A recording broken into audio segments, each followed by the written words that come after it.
Hey, Tapsters. Yes, we have a brand new episode that is about to come on. However, I wanted to thank you again for such a warm welcome back. These interviews, y'all, have been so much fun and so educational and so entertaining. I can't wait till you get to hear all the things that we've been talking about.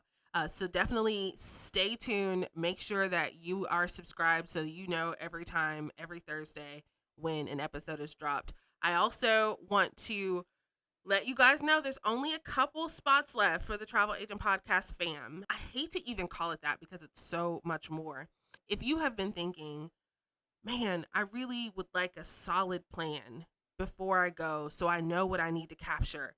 If you're saying to yourself, oh my goodness, like I wish I had like super high quality photos and videos that haven't been overused over and over in other people's social media, well, listen, we have an amazing photographer, videographer coming, and all of that content is going to be exclusively yours. If you're like, man, I wish I would have time to spend a little bit more, with our partners.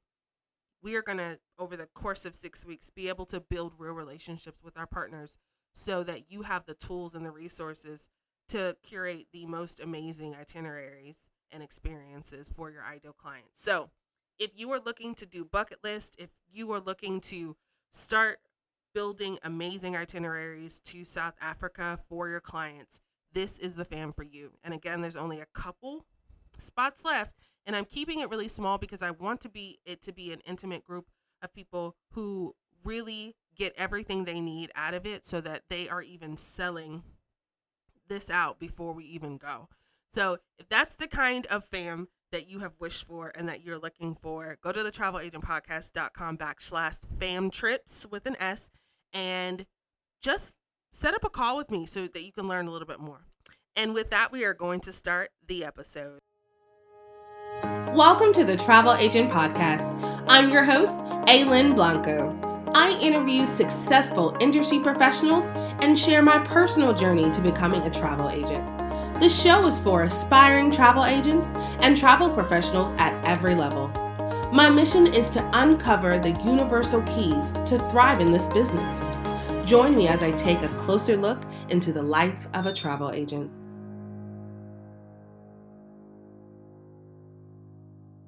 Hello, and welcome to another episode of the Travel Agent Podcast. Y'all, I'm telling you, like, it just feels so good to be back, and it feels even better to have this amazing guest. We have been trying to do this forever, so I'm so excited to have her on the show, and I'm going to let her introduce herself.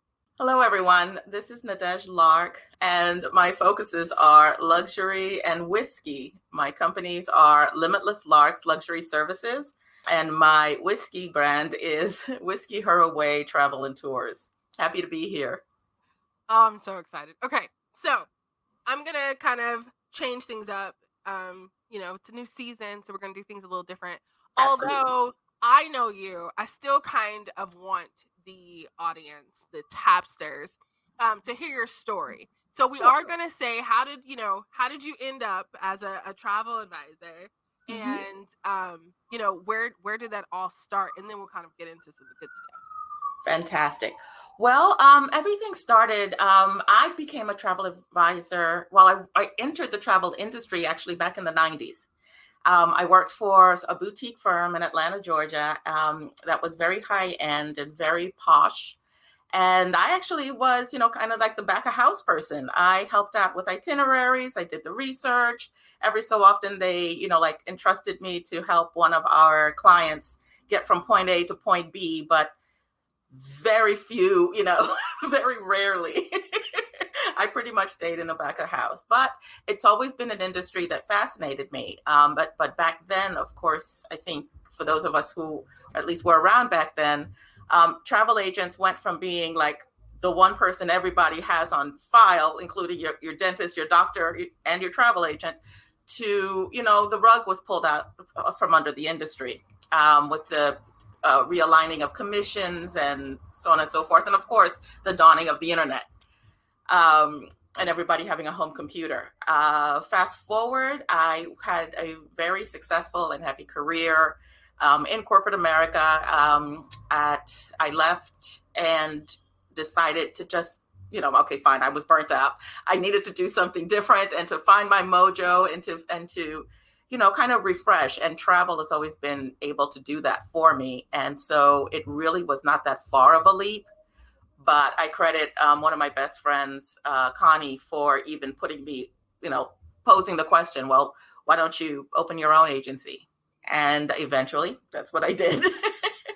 So again, I'm a story person, so I love these stories because everybody's Mhm. story is different, but it always comes from a passion of travel. So, Right. and that's why we're all here. Mm-hmm. So we're gonna kind of split this interview up into your two businesses, Okay. because I feel like I'm kind of too intimately like aware of of your You got business. the trip notes. So I'm gonna try not to talk as much, but I am Sure. fascinated and absolutely just enamored with your whiskey her away Mm-hmm. brand. And I would Mm-hmm. love to know like where that came from, where it started, and where you are now. Fantastic. Sure. Whiskey Her Away, that was pretty much my love child. And so many things, you kind of plan to, like to be intentional and, like kind of focus on things. And meanwhile, what you're doing, your body is already kind of enmeshed in something else. So funny enough, I've had, and many travel advisors, have gone through this as well. I was a generalist, I would book whatever came my way. And, I had thoughts of being an accessible travel niche, having that niche, or a family travel niche. I knew I wasn't going to do destination weddings. That was never even new, not going there. But, just kind of trying out different things. But funny enough, I've always loved whiskey. And before I really started going into whiskey, I was really big into wine. So, I would go on these trips and, I'd find, different vineyards or a distillery or, do these tastings. But that's not what I'm focused on. I'm here for, this event or this cultural attraction or, for whatever reason that I would want to go to that place. And it was just one of those things that just was like kismet. I was sitting around with my girlfriends. A group of us often went over to different places and would go on our own quote unquote whiskey tours. And these are my girls. These are, other women who also enjoy the spirit. And again, one of them just kind of pointed out to me, so like, why aren't you doing these for like others? Yeah. So I was asked, why aren't you doing these for clients? And I said, I don't know why. So I took a chance and I started a meetup group. And once I did that, I got lots of people who were interested. And I just started putting group trips together to whiskey producing destinations. And eventually, Whiskey Her Away was born. That was such a great story. And I want to point out three things. Okay.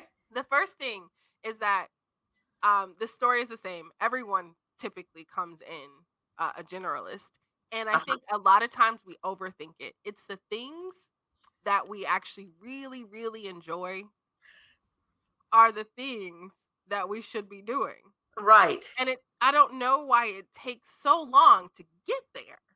Absolutely. And oftentimes, I remember what I heard about a travel advisor couple who were retired from, whatever their careers were before, but they did these cruises with knitting machines for knitters. And I remember thinking, wow, that's something, but I'm not going to learn to knit because I'm just not going to do it. But I just remember, thinking like, I need to find something that's really different. That's really, while I'm sipping whiskey, I need to really find something. It literally took years for me to, finally kind of put that together and find my voice and be able to talk about it comfortably. And you and I talked about this last year too, because even like right up until the point where I'm selling them and I'm going on these tours and I'm doing this, I still hadn't really found my footing because, again, I'm still learning. And of course, I hope to always be learning. But it really was one of those, I hate to say it, but truly the pandemic snapped me out of it and made me find a way to truly claim not only what I was doing, but how good I am at it and how good I am in the field. So straddling two industries, getting my various accreditations, just finally finding my voice.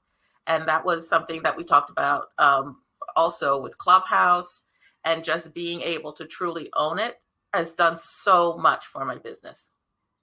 So I want to point out that again, right? Because I feel like this is something that we don't listen. We don't listen to ourselves. That we get so far outside of ourselves that everything that we need, right, is already within us. It's already in our everyday. It's already something we love and we are passionate about. And it's the last freaking thing that we think about. Absolutely. And I think that is like a societal norm that I hope that we kind of get out of. Right. And I think that's not just a societal norm, as women, but, definitely when you're stepping into these areas that are traditionally, like run and owned, the space is really like claimed by older white men. So, that, again, that double whammy of, and finding your voice and finding your confidence and finding your, whether or not your tastes and mine don't align, it doesn't make mine any less than yours. It's all a matter of opinion.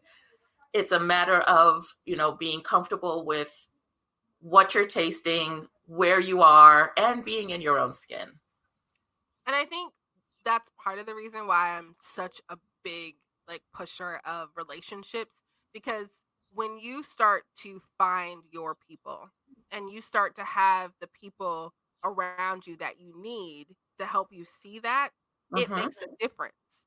Because when you're doing something new, when you're doing something different, when you're doing something you may not necessarily have seen someone else do or didn't think you could do, having that support system and having those conversations and even just bouncing ideas off of each other, your circle is so important.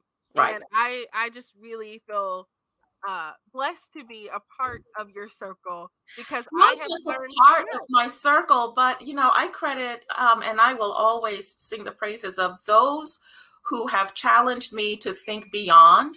And you were definitely one of those people that kind of, gave me that flick in the back of the ear. Like, what are you doing? You were the first person to honestly say that I had a whiskey brand. I needed to stop thinking about, me having a travel agency, as opposed to, like see the bigger picture of it. And that was truly, like, again, one of those, not just aha moment, but truly like enlightening and empowering. You challenged me to see it in a different light. And from that point, I mean, it just kind of really took off. And there's so many, there's certain people who are out there, and we all try and do our best. If somebody asks us a question or asks for advice, and we try to give it from a very good place, we try to guide and like hope for the best. I'm not telling the person to turn right when they should be turning left, but truly offering something that's going to carry through. You did that. Oh, well, I was just, Just doing your enjoying thing. your company.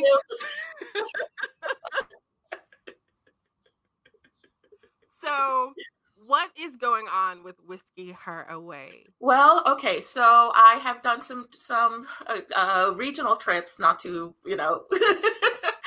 and we have quite a bit planned for 2023 as things open back up group wise, and I've sold quite a few packages, FITs here and there, but overall we're also leveraging a little bit more of kind of like that stuff that came out of the Clubhouse realm, where I've done a couple of virtual and now live tastings and doing collaborations with brands and doing collaborations for larger and larger groups. So it's again, so happy for you. I appreciate it. It's taking a life on its own. I was asked to speak at a food conference, Food Treks, and unfortunately, due to COVID, I wasn't able to travel for it. But that was like my first paid speaking gig. I mean, not that the other stuff isn't paid, as far as the tastings, but when actually talking about the challenges of being in this space, straddling two industries that, want to define what I do when I'm the only one that can truly define what I do. Defines what she does. You define what you do. Mm-hmm. And if somebody else isn't doing it, it doesn't matter because you get to define it. Exactly. Well, I know it took a long time to get you on the show, but it will not be a long time to have you back on the show. So I just want to thank you again for coming on and being your fabulous self. Thank you, my dear. We will do this again. I'm so happy you're back, and I'm so happy you're plugged in. You and I were never disconnected, but I'm so happy that everybody else will get to share your wisdom and your brilliance. Oh, thank you. Thank you for joining the Travel Agent Podcast. Don't forget to subscribe, rate, and review. Visit thetravelagentpodcast.com for more information about today's episode and other travel agent resources. Be sure to tune in every Thursday for new episodes. Until next time, continue to build a travel business you love.